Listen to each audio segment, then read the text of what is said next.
Professor R. Ashokamani, Director, Research and Development, Dhanalakshmi College of Engineering, Tam from Chennai. He is former professor and head of the department, Physics, Anna University, Chennai. He is presently guiding 3 research scholars.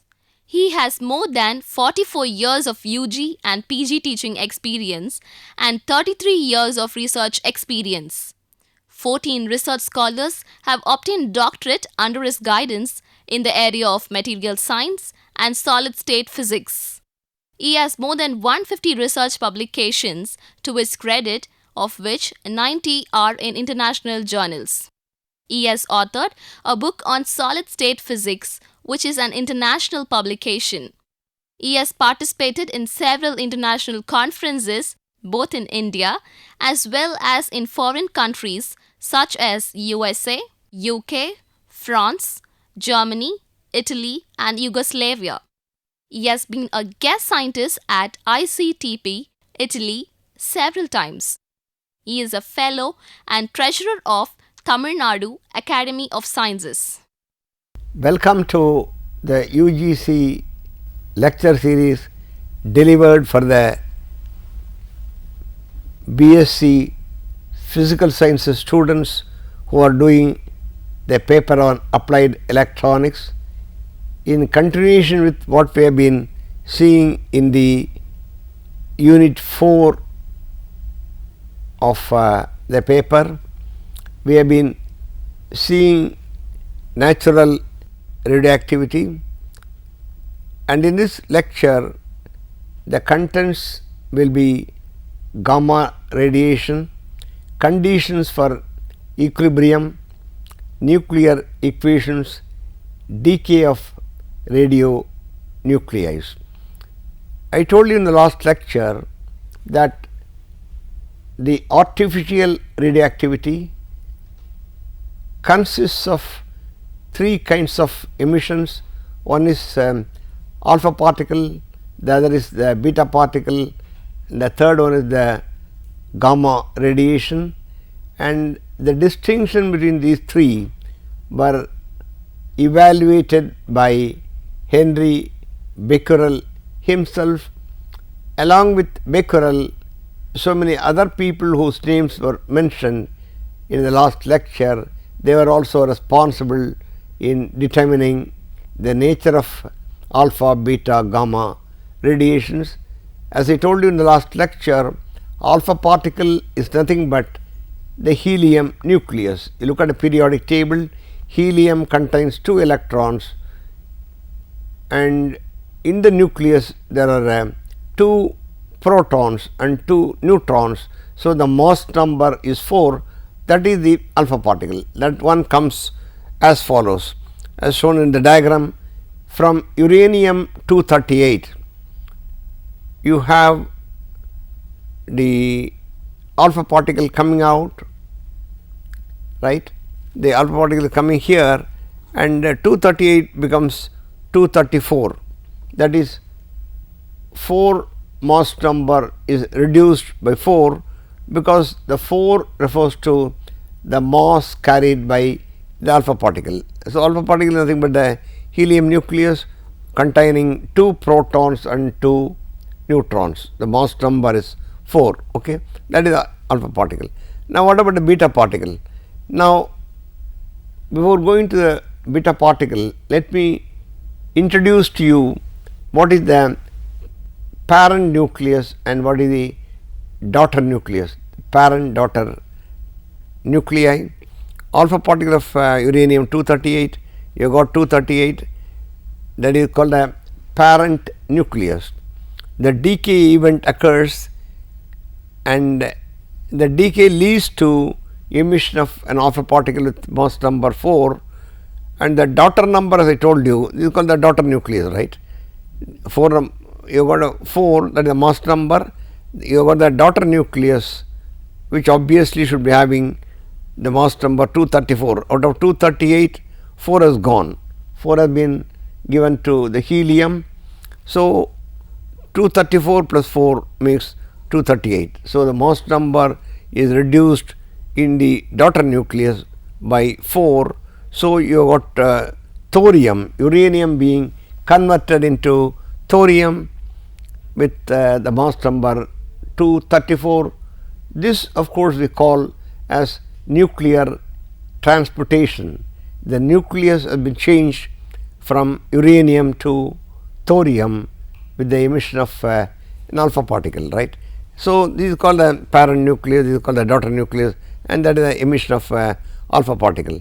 And the same thing you see the americium nucleus with a mass number 241, it emits an alpha particle, and the resultant nucleus is neptunium.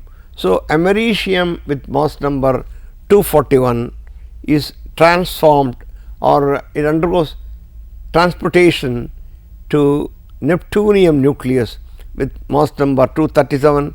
237 you got 4 here, 237 plus 4 makes 241. So, this is a parent nucleus giving rise to daughter nucleus after the emission of the alpha particle. Therefore, alpha particles can be emitted from uranium or americium. And now we will move on to the beta particle. From the applied electric field or magnetic field, people were able to find that the beta particle is nothing but the electron. Alpha particle is not a proton, it consists of 2 protons and 2 neutrons, that is nothing but a helium nucleus, whereas beta particle is an electron. Of course, the mass is very small, and they travel farther than the alpha particles and have the ability of penetrating the skin. I will come to that later, the penetrating power of alpha, beta, gamma, a comparative study. A beta particle or an electron which is denoted by this symbol -1, that refers to the charge of the electron. The mass is taken as 0, that is beta, or the instead of beta you can have electron, is emitted from thorium. So, you can have from thorium also, you can have a daughter nucleus, protoactinium from thorium, right. Thorium gives rise to an electron, and the remaining things goes as protoactinium. The point to be understood is you got the atomic number is 90, and protoactinium will have the atomic number 91, because you got -1 here, the charge associated with the electron. 91 minus 1 will be 90, because the charge should be conserved. In all the nuclear reactions, the charge, mass, and many other physical quantities ought to be conserved. So, the conservation laws are applicable, should be applied. So, thorium with mass number 234 getting converted into protoactinium with the same mass number, but the atomic number changes from 90 to 91, and a beta particle is emitted.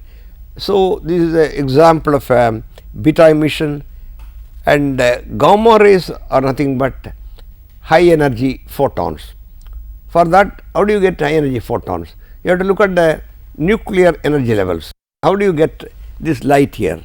Light from the mercury vapor lamp, or the Lyman Balmer series in the hydrogen spectrum.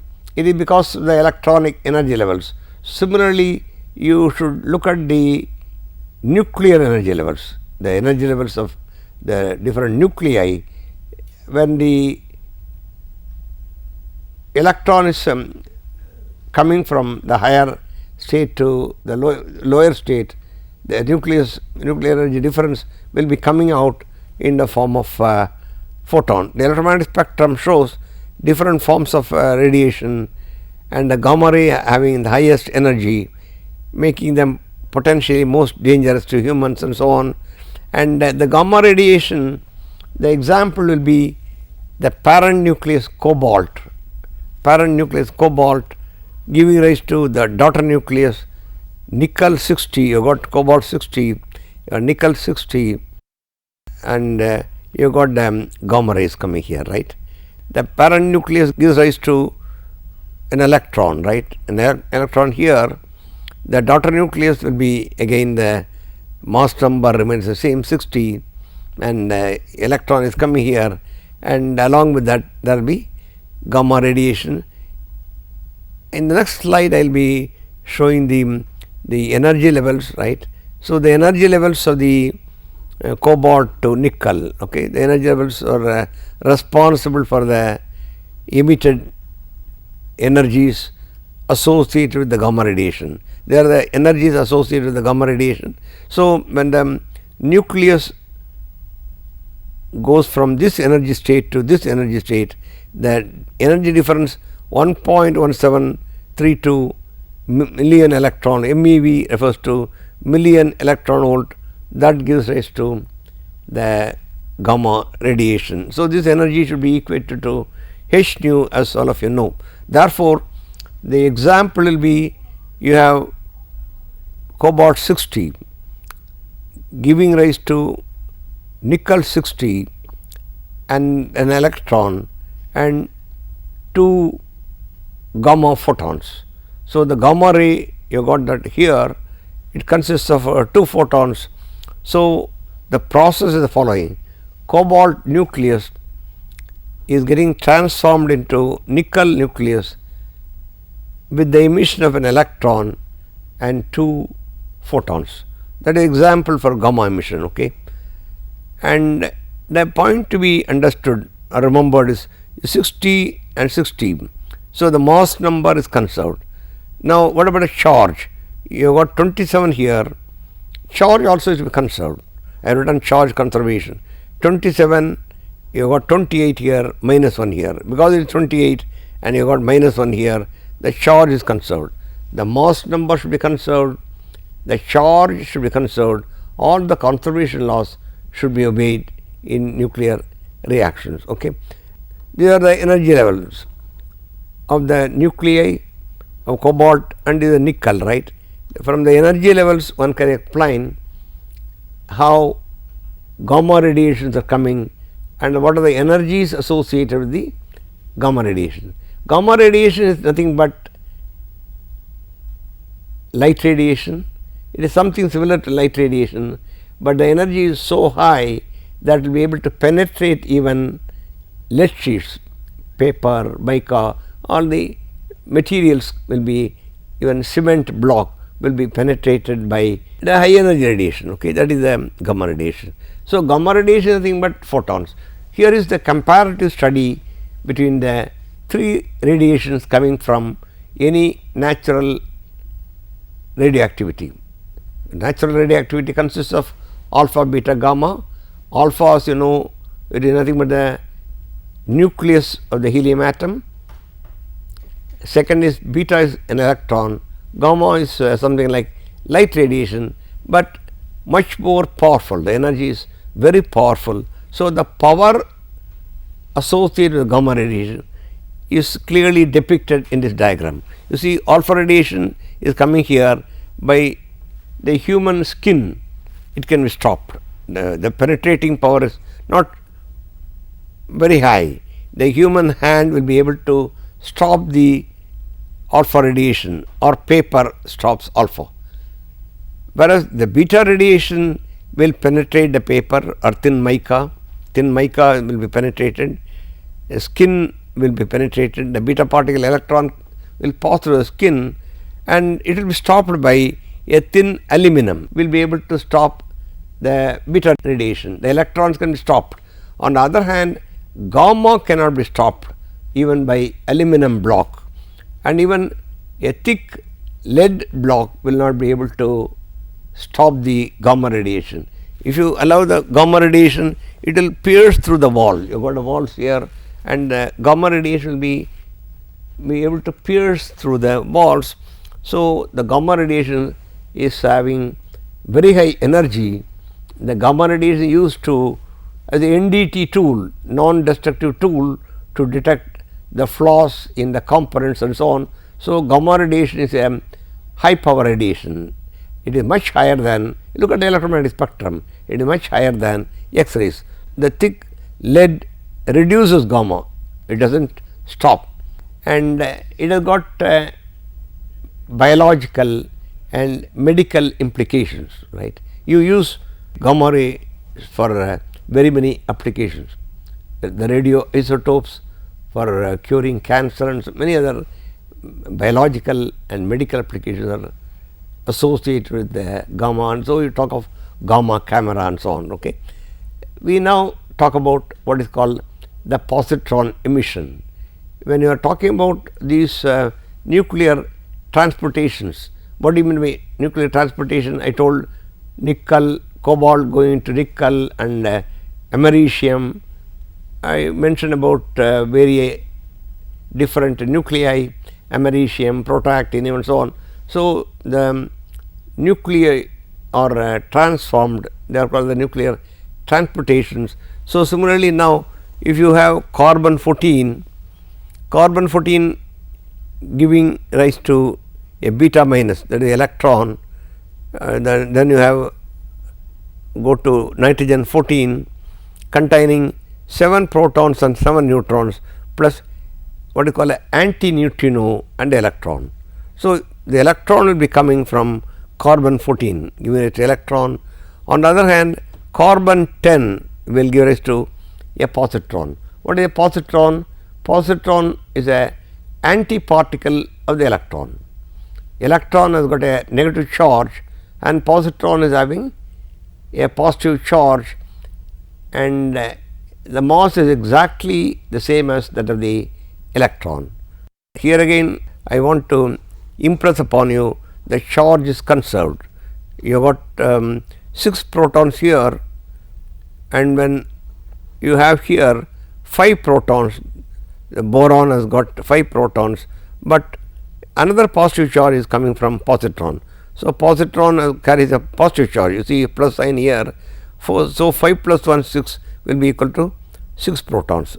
The charge is conserved, 6 positive charges give rise to 5 charges carried by boron, and positron carries a charge plus. So, that makes the charge conservation, the charge is conserved. So, positron emission is due to this reaction. It is called the beta minus is the electron, beta plus is the positron. You see the positron here, you got the electron here. The positron emission, the example will be carbon 10 going to boron 10 plus neutrino and a positron. You got a positron, right. Now, what is the use of positron? Have you ever heard of PET in the All India Institute of Medical Sciences or in Chennai in some of the hospitals? You got PET. What is PET? Positron emission tomography. PET is positron emission tomography.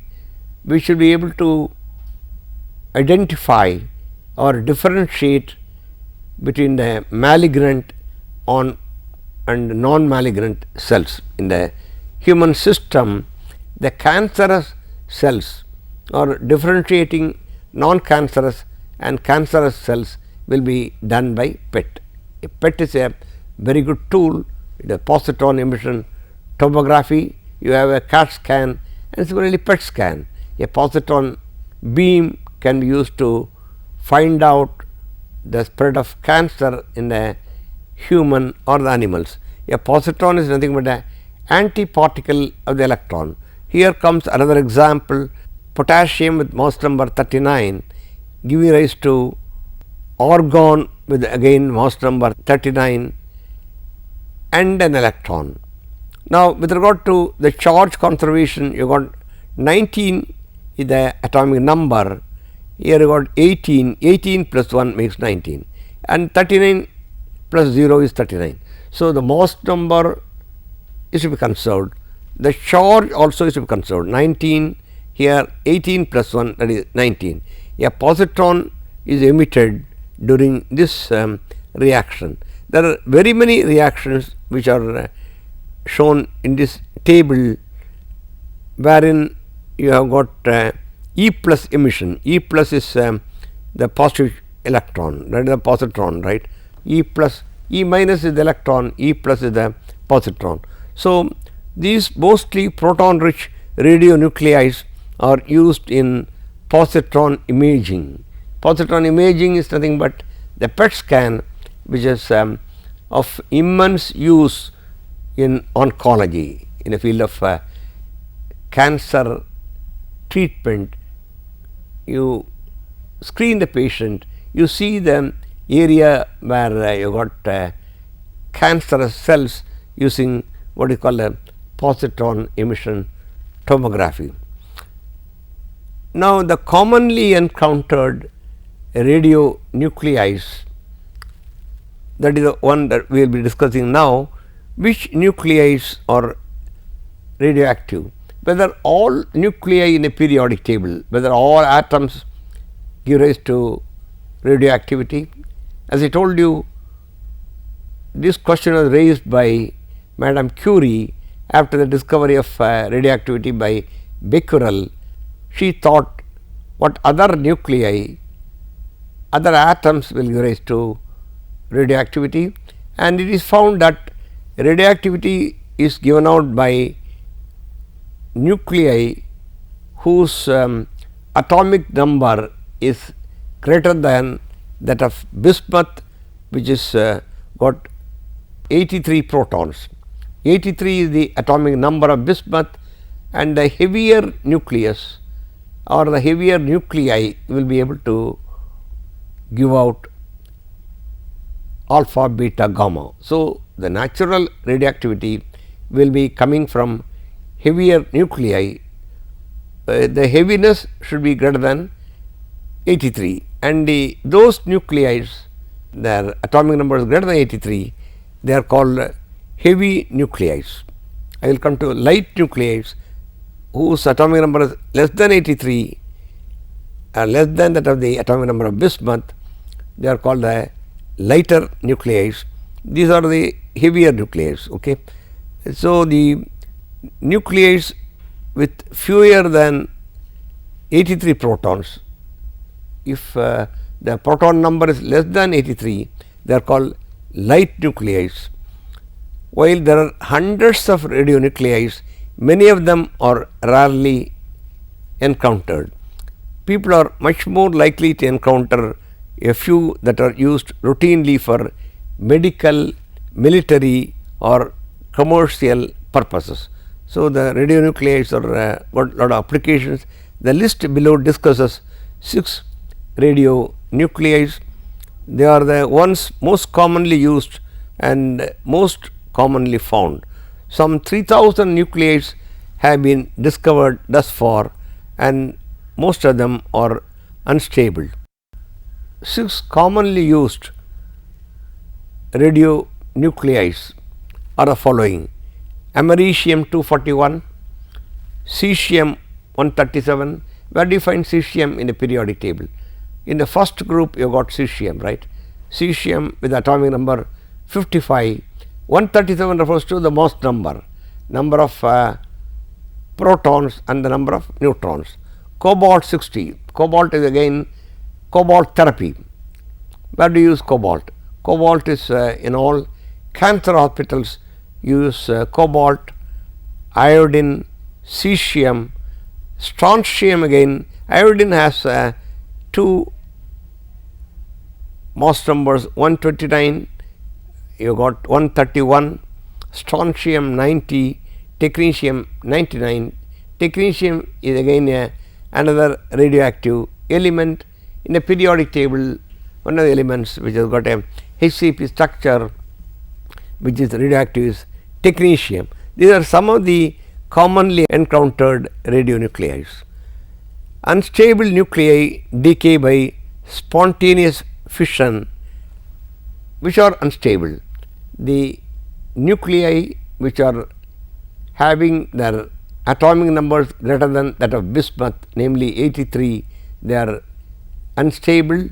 They emit alpha particle, beta particle, gamma emission and electron capture in order to achieve stability. Electron capture is another process during the decay processes. By electron capture, the nucleus becomes more stable. The stability of the nuclei depends upon the neutron to proton ratio. I told you, when you go to heavier and heavier atoms, right, and especially atoms whose atomic numbers greater than 83 with Z is 83, the nucleus becomes unstable. Not only does it become unstable, the important criterion for a nucleus to be unstable depends upon the neutron to proton ratio. N refers to the number of neutrons contained in the nucleus and Z refers to the number of protons, right. The charge of the atom, the number of electrons and the number of protons. So, the N by Z is the one that is responsible for the stability of the nucleus. And again I will repeat, the nucleus with Z 83 and above are unstable. So, they will be responsible for natural radioactivity. We will be talking about very many radioactive series. The atoms which are radioactive will decay. We will be talking about half-life period and so on, and finally they emit alpha, beta, gamma, etc., all the kinds of radiations until they go from the unstable state to a stable state. Lead is stable. Radioactive decay by particle emission or electron capture changes the atomic number of the radionuclide, whereas the decay by gamma emission does not. In the radioactive decay, particle emission or electron capture may be followed by isomeric transition.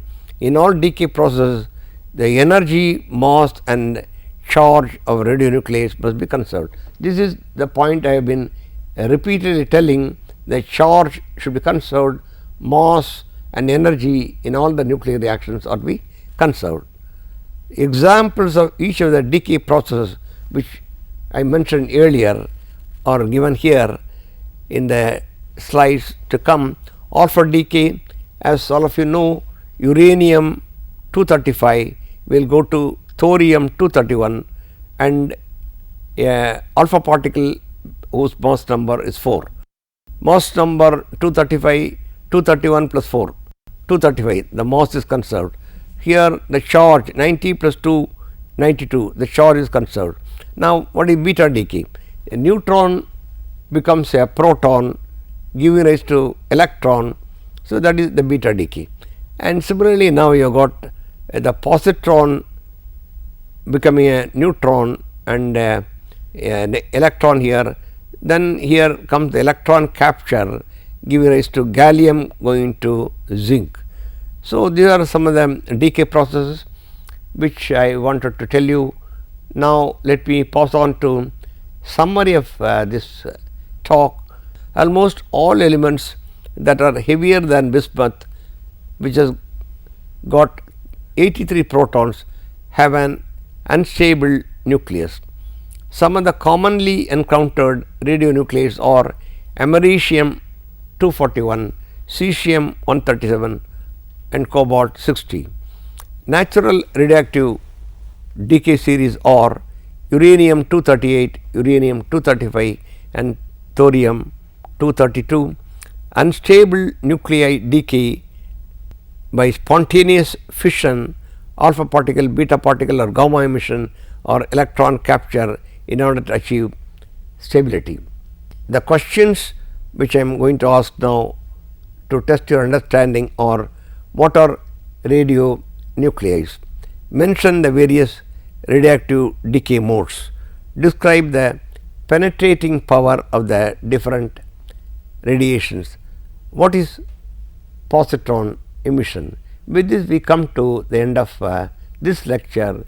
The different decay series which I mentioned will be discussed in the lectures to come. Thank you.